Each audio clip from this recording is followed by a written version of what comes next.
Director, Life Care IVF Center. Today I will be discussing some day-to-day practical tips for monitoring of an IUI cycle. Ovulation induction, though sounds simple, but there are many obstacles as each patient behaves in a very different fashion. There are a variety of drugs and protocols available today. Every center has its own pattern of controlled ovarian hyperstimulation, but what is most important to understand is that the basic concept of monitoring remains the same. Today, I would like to answer two very pertinent questions. Who should monitor and why add to the burden of an already overburdened gynecologist? I firmly believe, and I would like to say it with complete conviction, that to get the best results, please do it yourself. I quote, "Vision is the art of seeing invisible," unquote. All the modalities of ultrasound, ranging from basic black and white to the most complex real-time 3D and color Doppler, have a role to play in managing these infertile patients. There are 5 good reasons to monitor an IUI cycle. The first one, to evaluate if the dose being used is optimal. To adjust the dose of the drug, as some patients are hyper-responsive and some are poor responders. To find the optimal time for inducing ovulation.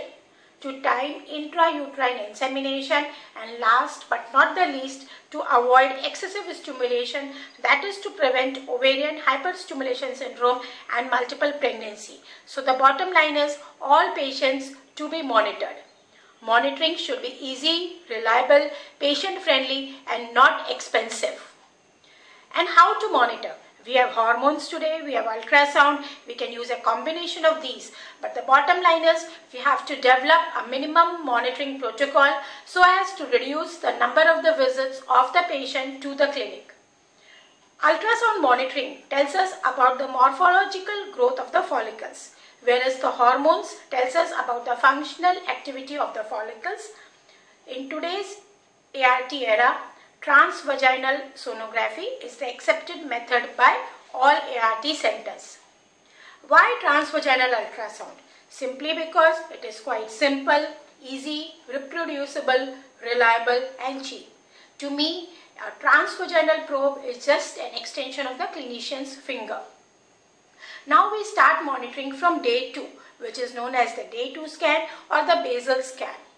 A transvaginal ultrasound is performed on day 2 of the cycle to see for the antral follicle count, to rule out any cyst, to see for the endometrial shedding or any other pelvic pathology in the form of fibroids, endometriosis or hydrosalpingosis. And what do we expect from a day 2 scan? We expect normal sized ovaries with very small follicles, somewhere around 3 to 5 millimeter in diameter. But here I would like to stress that the most important thing while taking a follicular size is to measure by taking a mean of 2 to 3 largest perpendicular diameters of each follicle, and every reading is to be documented. Serial ultrasound follicle monitoring is started from day 7 or 8 of the cycle. But in cases of gonadotrophin, we can start the scanning from day 6 of stimulation. While we are monitoring, we should know that follicles normally grow at a rate of 2 to 3 millimeters per day in a stimulated cycle. In a natural cycle, they grow at a rate of 1 to 2 millimeters per day. This is a very important factor because this helps us to schedule the next visit of the patient. A definitive size of the follicle, which will correlate with the maturity of the oocytes, is still controversial. However, a follicle measuring 18 to 20 millimeter has been found to contain a mature oocyte. Plasma estradiol levels also correlate very well with the stage of development of the dominant follicle. A serum estradiol level of more than 200 picograms per ml on day 8 of stimulation indicates adequate dose of gonadotrophins, and we may not increase the dose any further. We can continue with the same dose.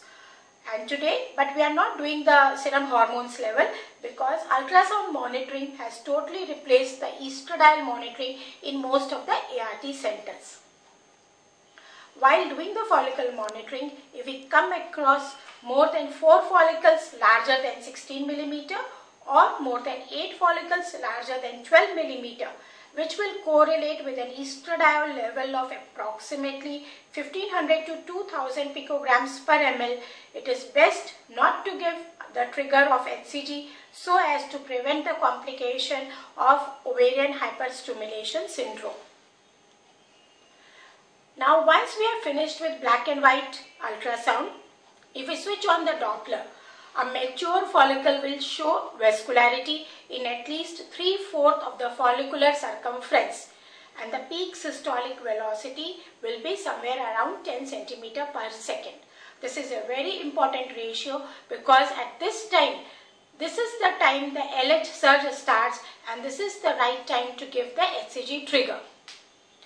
A rising peak systolic velocity and a decreasing ovarian resistivity index suggests that the follicle is close to rupture. On the contrary, if the peak systolic velocity is decreasing and the ovarian RI is increasing, it should hint us that this follicle is likely to become an LUF. Even if pregnancy occurs with a peak systolic velocity of less than 10 centimeter per second, this embryo may not be normal, and it has been found that such an embryo may be associated with a chromosomal abnormality. To make the things simpler, we have divided the follicle depending upon its vascularization into 4 grades. If the perifollicular vascularization occupies less than 10% of the circumference of the follicle, it is called a grade 1 follicle. If the vascularization is around 10 to 25% of the follicle, it is called grade 2. But if we see vascularization in more than 50% of the circumference, these are the grade 4 follicles, which are the best follicles because these follicles are associated with mature oocytes, better the maturity, better the fertilization rate, and better the success of the IUI protocol. Now, once we have finished with black and white and the Doppler, to sum up the predictors of poor ovarian response, I would like to state any ovarian volume less than 3 cc, less than 3 antral follicles on a day 2 scan, ovarian resistivity index of more than 0.6, and ovarian peak systolic velocity of less than 5 cm per second, and a stromal flow index of less than 11 are all poor predictors. They all suggest that poor ovarian response, and in these patients higher doses of gonadotrophins will be required for stimulation. Out of all these, the most important is the ovarian peak systolic velocity of less than 5 centimeters per second. Now coming to the endometrium. We all understand that there is a clear association between the endometrial growth and the circulating estrogen and the progesterone levels. An endometrial thickness of 8 to 14 millimeters on the day of HCG trigger is the best endometrium. Any endometrial thickness of more than 16 millimeter or less than 17 millimeter is not associated with a good prognosis. We are all familiar with the various thickness of the endometrium depending upon the phase of the menstrual cycle. I am not going into all those details, but the most important part is to remember that the thickest part of the endometrium should be measured while doing the monitoring. A day 2 scan will show a very thin endometrium, somewhere around 1 to 3 millimeters. Some amount of blood or blood clots may also be seen inside the cavity. As we continue with our monitoring, by day 6, we start seeing a double-line endometrium, but it is still less than 6 millimeters. From day 7 onwards, we start seeing the characteristic triple-line endometrium. In this triple line, the middle layer represents the lumen of the cavity. In peri-ovulatory phase, the triple line progressively becomes thicker, homogeneous and hyperechoic. But all these characteristic changes start only 24 hours post-ovulation, and finally the endometrium becomes secretory. Various uterine scoring system and criteria are available all over to assess for the endometrial receptivity, but the most commonly used is the Applebaum's uterine scoring system for reproduction, or the USSR, which consider 7 parameters. These are endometrial thickness, endometrial layering, endometrial peristalsis, myometrial echogenicity, uterine artery Doppler flow, endometrial blood flow in zone 3 and 4, and the myometrial blood flow. I will be discussing in my subsequent talk only the important ones.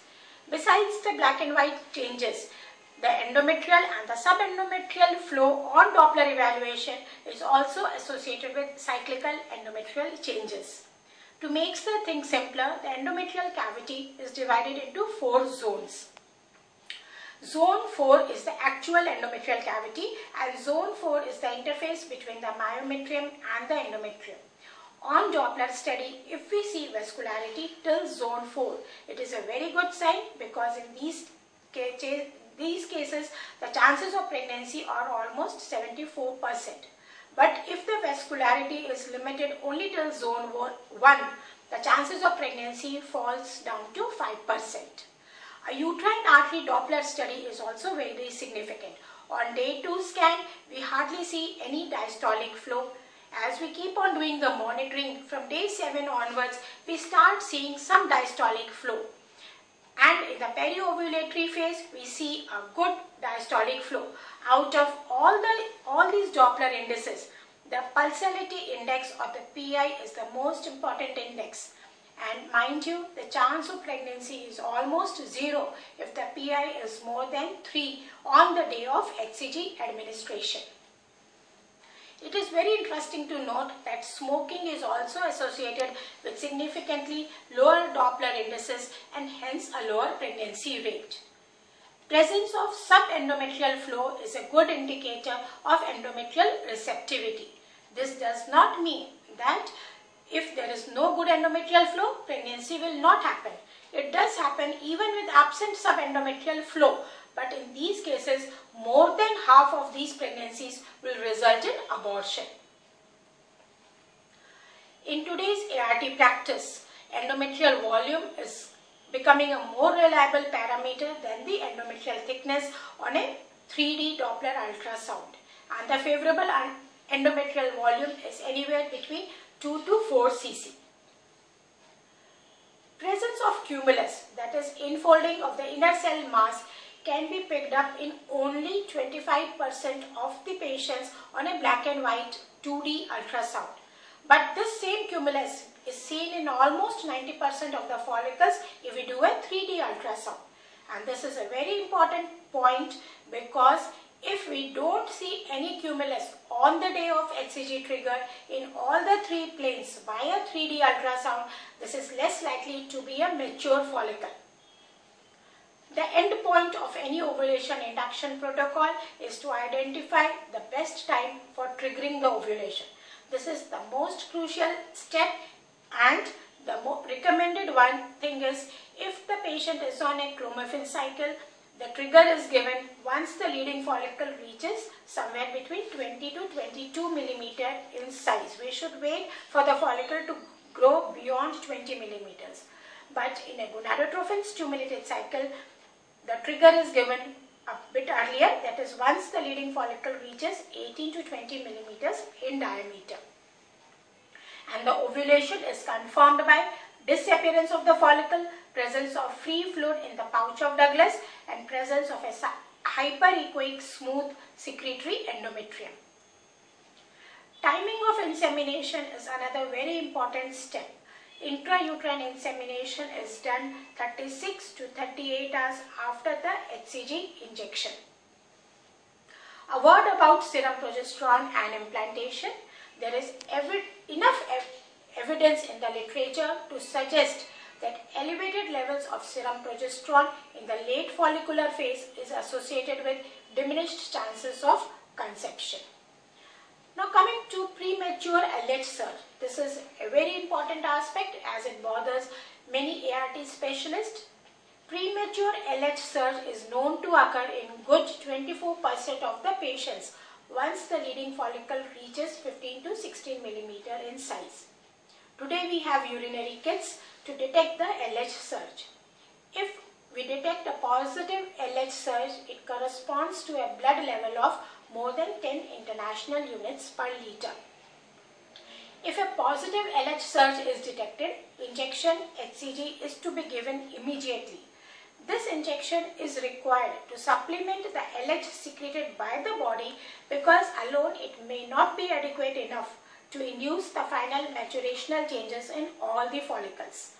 And the intrauterine insemination is done 24 hours after the LH surge. To conclude, I would like to say that in the hands of experienced operators, it is ultrasound and ultrasound alone which suffice for cycle monitoring with no necessity for additional hormonal estimations. Thank you.